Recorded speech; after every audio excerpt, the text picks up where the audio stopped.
First and foremost, spoiler alert, as this list consists of mainly the grand finale fights. Final fights are the epitome of a series, bringing to a close all the emotional build-up and finishing it with a real bang. When delivered properly, it brings together the finest elements the series had to offer, to give us a battle with all the suspense and action it can provide.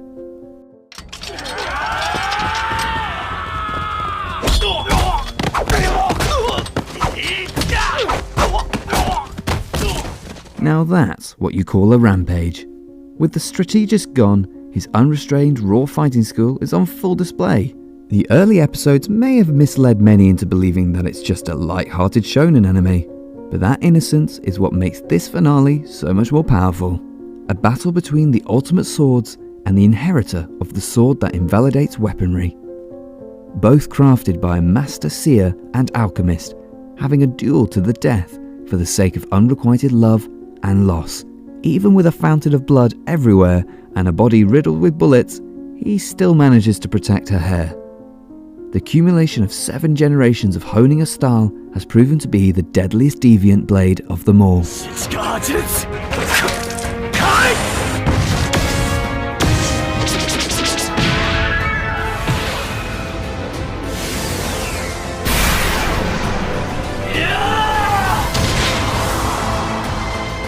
Not all final battles have a happy ending. These two were polar opposites who ended up being best friends, and are now fighting as the last remaining beings on Earth.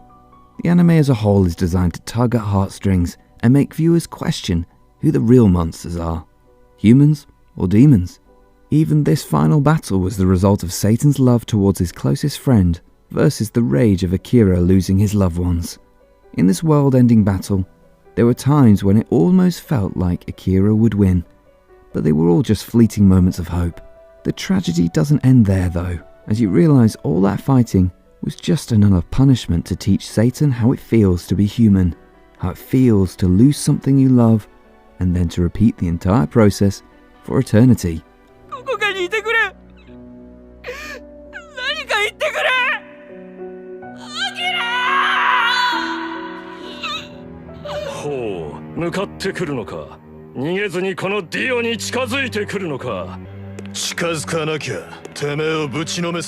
The final boss is here, and he shouldn't have angered this high schooler. And interestingly, we have 3 generations of JoJo's in a single scene. For a non-stand user, this may seem like 2 muscular guys staring at each other menacingly, with occasional bleeding. But the whole world's fate depended on this fight. After provocatively walking towards each other, they finally unleash each other's stand. But Dio had time on his side. However, it wasn't long before Joestar gives this vampire a taste of his own medicine. He ends a villain portrayed as an unstoppable force throughout multiple generations with a punch to the leg that explodes Dio's head. This clash between 2 of the most powerful stands marks not the end, but only the beginning.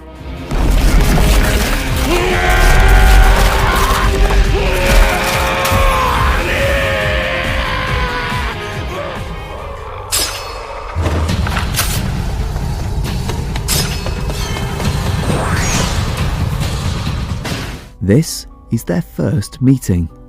They never even saw the other until this fight, but both knew that this was an inevitable encounter. They both desire this fight, one for justice and the other for bloodlust against a worthy opponent. These masters were in a class of their own compared to the rest who let their servants do the talking. It was a given that a battle between these two would be an action-packed finale. There were no words uttered, just pure action. But the attention to detail is what sets this fight apart from the rest, especially the priest underestimating the power of the last shot and having to pull the bullet off course to avoid a lethal wound. This atmosphere of unpredictability, coupled with the full extent of their skills, were beautifully portrayed with excellent animation to make this a visual feast.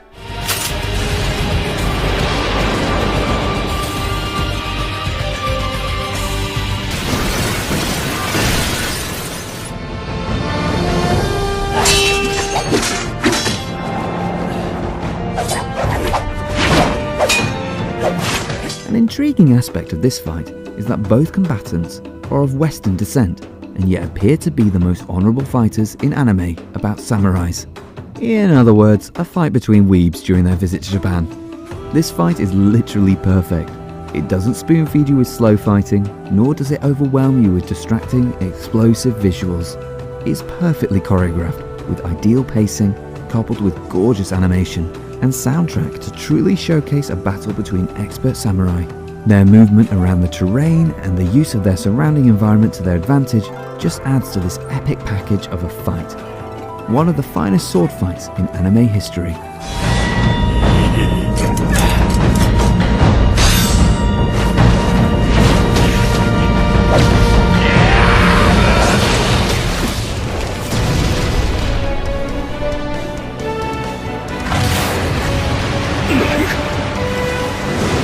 Ichigo vs Aizen. Winner, Urahara. Apart from Urahara sniping the victory, this was an epic battle against an entity closest to God. Aizen was so powerful he completely overpowered the entire Soul Society. However, Ichigo's unlocked powers were on a level even beyond that, to the point that there were no sound associated with the inflicted damage. He completely disrespected Aizen by grabbing his face and forcibly relocating it to a different battlefield. The difference was immense enough to even fool Aizen into believing he was destroying the mountains. The only thing missing was Ichigo returning the favour of catching a sword swing with just one finger. Overall, it was an epic conclusion to Aizen and Urahara's chess battle. Especially the revelation that Ichigo was actually Urahara's pawn, not Aizen's.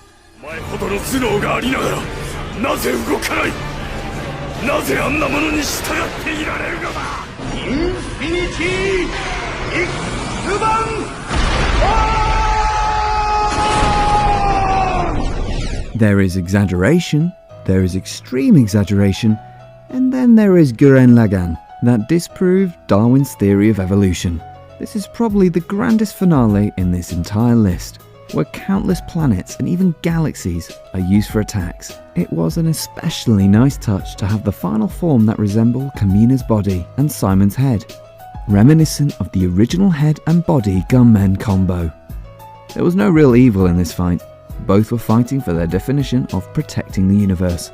But as the battle prolonged, the anti-spirals, ironically, started showing signs of determination and willpower, just like the spirals. The final fistfight between a god and a human was an epic variation in the movie version, showing it off with a blood drill.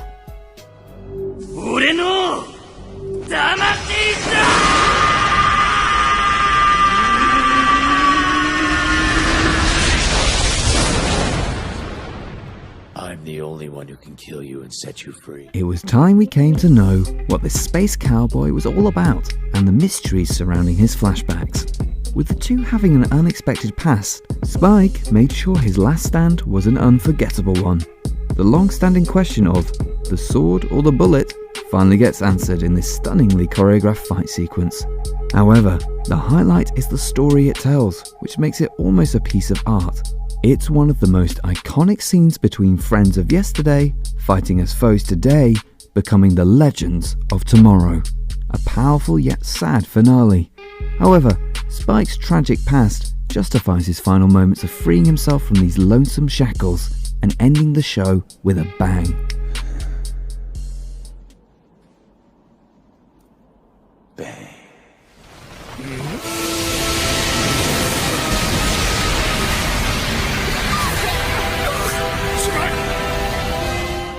Fullmetal Alchemist is a rare anime, where even the soldiers have a role.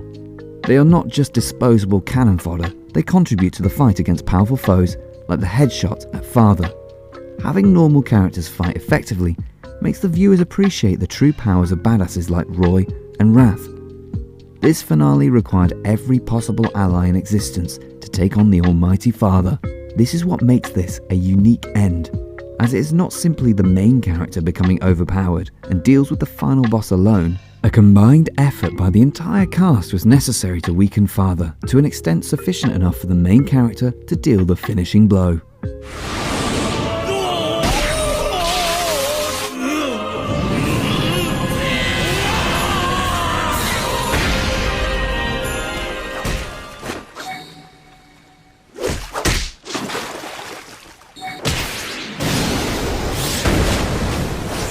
This may have been the longest retrieval arc in anime history, but also probably one of the best. A clash between boys who once couldn't even climb a tree, now all grown up, pitting each other's ideals in one final battle. It was such an emotional encounter that even Naruto forgot his own run. We see everything from hand-to-hand combat, strategies, and gigantic explosions. The lack of background music for a large chunk of the fight may have been weird to some, but it adds a sense of rawness to the fight, making it a lot more impactful.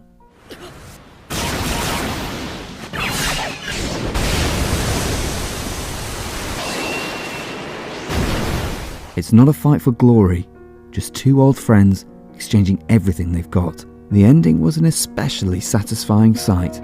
Two individuals fully drained of chakra and just brawling like ordinary humans with all their might.